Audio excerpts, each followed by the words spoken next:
ನಮಸ್ಕಾರ, ಶುಭ ಸಂಜೆ. ಗಾಂಧಿನಗರ ಸುದ್ದಿ ಮನೆಗೆ ಸ್ವಾಗತ. ಇವತ್ತಿನ ಗಾಂಧಿನಗರ ಸುದ್ದಿ ಮನೆಯಲ್ಲಿ ಏನಿದೆ ಹಸಿ ಬಿಸಿ ಸುದ್ದಿಗಳು ಎಲ್ಲರನ್ನು ಕೇಳೋಣ. ಹಾಗೇನೆ ಒಂದು ವಿಷಯ ಹೇಳಬೇಕು ಅಂತ ಹೇಳಿದ್ರೆ, ಶಿವ ಚಿತ್ರ ಈಗಾಗಲೇ ಎಲ್ಲಾ ಕಡೆ ದಾಖಲೆಯ ಒಂದು ಪ್ರದರ್ಶನವನ್ನ ಕಾಣ್ತಾ ಇದೆ.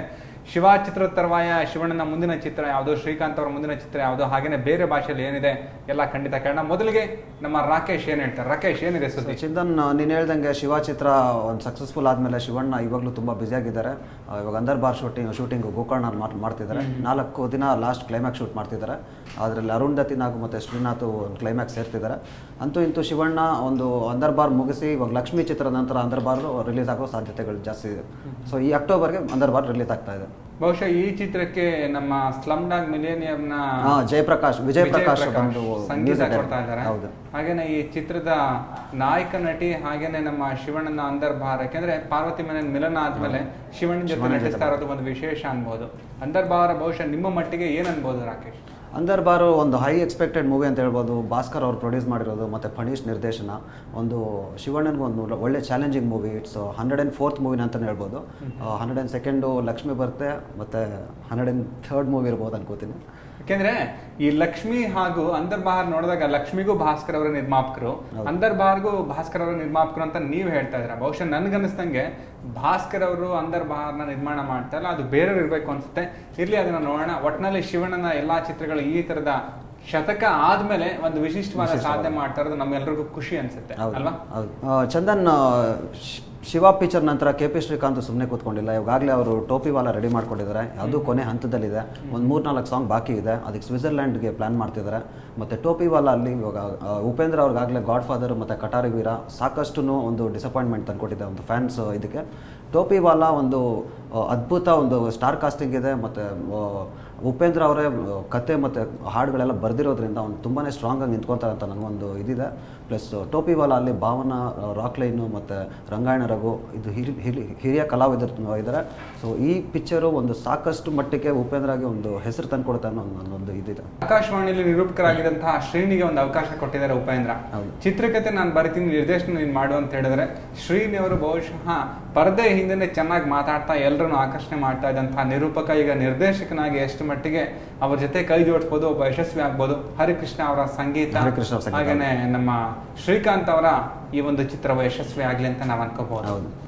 ಖಂಡಿತವಾಗ್ಲು. ಯಾಕಂತ ಹೇಳಿದ್ರೆ ಇಂತಹ ಚಿತ್ರಗಳು ಒಬ್ಬ ನಿರ್ದೇಶಕರಿಂದ, ಒಬ್ಬ ಕಲಾವಿದರಿಂದ ಇಷ್ಟು ಮಟ್ಟಿಗೆ ಕನ್ನಡದಲ್ಲಿ ಒಂದು ಗರಿಷ್ಠವಾದ ಸಾಧನೆ ಮಾಡ್ತಾ ಇದೆ ಅಂತ ಹೇಳಿದ್ರೆ ನಮ್ಗೆಲ್ಲ ಒಂದ್ ಕಡೆ ಖುಷಿ ಅನ್ಸುತ್ತೆ. ಹಾಗೇನೆ ಶ್ರೇಯಾ ಶರಣ್ ಅವರು ಬೇರೆ ಭಾಷೆ ಆದ್ಮೇಲೆ ಕನ್ನಡದಲ್ಲಿ ಪೂರ್ಣ ಪ್ರಮಾಣದ ನಾಯಕಿ ಆದ್ಮೇಲೆ ಅವ್ರು ಏನ್ ಮಾಡಿದ್ರೆ ಅದನ್ನು ಸಹ ಕೇಳೋಣ. ಶ್ವೇತಾ, ನಿಮ್ದೇನಿದೆ? ಬರ್ಫಿ ಅನ್ನೋ ಚಿತ್ರ ಬಾಲಿವುಡ್ ಅಲ್ಲಿ ನಾವು ಆಲ್ರೆಡಿ ರೆಡಿ ಆಗಿದೆ. ಸೊ ರಣಬೀರ್ ಕಪೂರ್ ಆಗಿರ್ಬೋದು, ಇಲಿಯಾನ ಮತ್ತೆ ಪ್ರಿಯಾಂಕಾ ಚೋಪ್ರಾದು ಅದೇ ಹೆಸರಲ್ಲಿ ಈಗ ಕನ್ನಡದಲ್ಲಿ ಬರ್ಫಿ ಅಂತ ಬರ್ತಾ ಇದೆ. ಸೊ ಶೇಖರ್ ಅನ್ನೋರು ಈ ಡೈರೆಕ್ಷನ್ ಮಾಡ್ತಿದ್ದಾರೆ.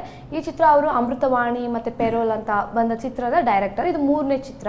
ಸೊ ಈ ಚಿತ್ರದಲ್ಲಿ ಏನು ಆಕ್ಷನ್ ಇರುತ್ತೆ, ಕಾಮಿಡಿ ಇರುತ್ತೆ, ಸೆಂಟಿಮೆಂಟ್ ಇರುತ್ತೆ, ಎಲ್ಲಾನು ಇರುತ್ತೆ ಅಂತ ಹೇಳಿದ್ದಾರೆ. ಆದ್ರೆ ಈ ಚಿತ್ರಕ್ಕೆ ಹೀರೋಯಿನ್ ಯಾರು ಅಂತ ಹೇಳಿದ್ರೆ ಬಾಮ, ಮುದ್ದು ಮುಖದ ಹುಡುಗಿ ಬಾಮ. ಮತ್ತೊಂದು ಚಾನ್ಸ್ ಅವಳಿಗೆ ಸಿಕ್ಕಿದೆ. ಸೊ ನಿಜವಾಗ್ಲೂ ಈ ಫಿಲಿಮ್ ಬರ್ಫಿ ತರಾನೇ ಸ್ವೀಟ್ ಆಗಿರುತ್ತೋ ಅಥವಾ ಖಾರವಾಗಿರುತ್ತೋ ಅಂತ ನೋಡ್ಬೇಕು. ಇದ್ರ ಬಗ್ಗೆ ನೀವೇನು ಹೇಳ್ತೀರಾ? ಅಂದ್ರೆ ನೀವು ಹೇಳೋ ಪ್ರಕಾರ ಭಾಮ ಈಗಾಗಲೇ ನಾನು ಆ ತರದ ವಸ್ತ್ರ ವಿನ್ಯಾಸ ಮಾಡ್ಕೊಳ್ಳೋದಕ್ಕೆ ಒಪ್ಪಲ್ಲ, ಎಲ್ಲ ಕೌಟುಂಬಿಕ ಪಾತ್ರವಿರುವಂತಹ ವಸ್ತ್ರ ವಿನ್ಯಾಸವನ್ನ ಮಾತ್ರ ಆಯ್ಕೆ ಮಾಡ್ಕೋತೀನಿ ಅಂತ. ನೀವು ಹೇಳುವಂತಹ ಈ ಒಂದು ಬರ್ಫಿ ಚಿತ್ರದಲ್ಲಿ ಅವ್ರು ಯಾವ ತರದ ವಸ್ತ್ರ ವಿನ್ಯಾಸ ಮಾಡ್ತಾ ಇದ್ರೆ ಅದಕ್ಕೇನಾದ್ರೂ ಅವರು ನಿಯಮ, ಅದಕ್ಕೇನಾದ್ರೂ ಅವ್ರದ್ದು ಒಂದು ಇದಿದ್ಯಾಕ? ಇಲ್ಲ, ನಾನು ಪೇಪರ್ ಅಲ್ಲಿ ಫೋಟೋಸ್ ನೋಡಿದಾಗ ತುಂಬಾನೇ ಚೆನ್ನಾಗಿ ಕಾಲೇಜ್ ಗೋಯಿಂಗ್ ಗರ್ಲ್ಸ್ ಯಾವ ತರ ಡ್ರೆಸ್ ವೇರ್ ಮಾಡ್ತಾರೋ ಅದನ್ನೇ ನಾನು ನೋಡಿದ್ದು. ಸೊ ಕೇವಲ ನಾನು ಪೇಪರಲ್ಲಿ ನೋಡಿದಾಗ ಈ ತರ ಇತ್ತು. ಇನ್ನು ಚಿತ್ರದ ಬಗ್ಗೆ ಇನ್ನೂ ಏನು ಗೊತ್ತಿಲ್ಲ. ಸೆಪ್ಟೆಂಬರ್ 5ಕ್ಕೆ ಮುಹೂರ್ತ ಶುರು ಆಗುತ್ತೆ ಅಂತ ಹೇಳಿದ್ದಾರೆ. ನಾಯಕ ನಟ ಯಾರಿರ್ಬೋದು ಅಂತ ನಿಮ್ಗೆ ಅನ್ಸುತ್ತೆ? ದಿಗಂತ್ ಅವ್ರೆ. ದೂತ್ ಬೇಡ ದಿಗಂತ್ ಅವ್ರಿಗೆ ಮತ್ತೊಂದು ಅವಕಾಶ. ಆ ಚಿತ್ರಕ್ಕೆ ಬರ್ಫಿ ಅಂತ ಹೆಸರಿಟ್ಟಿರೋದು ಮತ್ತೊಂದು ವಿಶೇಷ.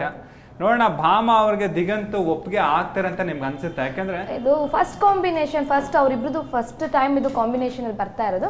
ಹೇಳಕ್ಕಾಗಲ್ಲ, ಯಾಕಂದ್ರೆ ಗಣೇಶ್ ಜೊತೆ ಇವರು ಹಿಟ್ ಆದ್ರು, ಹಾಗೆ ಇವ್ರ ಜೊತೆನೂ ಕೂಡ ಹಿಟ್ ಆಗ್ಬೋದು ಅಲ್ಲ? ಆಗ್ಬೋದು. ಯಾಕಂದ್ರೆ ಆ ವಯೋಮಿತಿಯಲ್ಲಿ ನೋಡಿದಾಗ ಭಾಮ ಅವರು ನವತರುಣಿ ಪ್ರೇಮದ ಯುವತಿಯಾಗಿ ಕಾಣಿಸ್ಕೊಳ್ಳುವಂತ ಆ ಒಂದು ಅರ್ಹತೆ ಕಾಣ್ಬೋದು ಅಂತ ನೀವು ಒಬ್ಬ ಪ್ರೇಕ್ಷಕಿಯಾಗಿ, ಅಭಿಮಾನಿಯಾಗಿ ನಿಮ್ಗೆ ಏನ್ ಹೇಳ್ಬೋದು ಅನ್ಸುತ್ತೆ? ನನ್ಗೆ ಬಾಮಾ ಬಗ್ಗೆ ಹೇಳ್ಬೇಕು ಅಂದ್ರೆ ಅವರು ತುಂಬಾನೇ ಚೆನ್ನಾಗಿ ಆಕ್ಟಿಂಗ್ ಮಾಡ್ತಾರೆ. ಇವನ್ ಅವ್ರ ಮುಖ ತುಂಬಾ ಮುದ್ದಾಗಿದೆ. ಈ ಒಂದು ಬರ್ಫಿ ಅನ್ನೋ ಚಿತ್ರಕ್ಕೆ ಇವ್ರು ನಿಜವಾಗ್ಲೂ ಒಪ್ತಾರೆ ಅಂತ. ಯಾಕಂದ್ರೆ ಯಾರೇ ಡೈರೆಕ್ಟರ್ ಆಗಿರ್ಬೋದು, ಯಾವ ಹೀರೋಯಿನ್ ಆಗ್ಲಿ ಹೀರೋ ಆಗ್ಲಿ ಸುಮ್ನೆ ತಗೊಳಲ್ಲ. ಅವ್ರಿಗೆ ಆ ಕ್ಯಾರೆಕ್ಟರ್ ಸರಿ ಹೋಗುತ್ತಾ ಅಂತ ನೋಡಿನೇ ತಗೊಳ್ಳೋದು. ಸೊ ಅಂಥದ್ರಲ್ಲಿ ಶೇಖರ್ ಅವರು ಅವ್ರನ್ನ ಈ ಒಂದು ಚಿತ್ರಕ್ಕೆ ಹೀರೋಯಿನ್ ಆಗಿ ತಗೊಂಡಿರೋದು ಒಂದು ಒಳ್ಳೆ ವಿಷಯನೇ ಅಂತ ಹೇಳ್ಬೋದು. ಖಂಡಿತ ನಿರ್ದೇಶಕ ಶೇಖರ್ಗೆ ಈ ಚಿತ್ರದ ಮುಖಾಂತರ ಆದ್ರೂ ಒಂದು ತಿರುವು ಸಿಗ್ಲಿ, ಯಶಸ್ಸು ಸಿಗ್ಲಿ ಅಂತ ನಾವು ಅದನ್ನ ಕೇಳ್ಕೊಳ್ಳೋಣ. ಬೇರೆ ಏನಿದೆ ಶ್ವೇತಾ?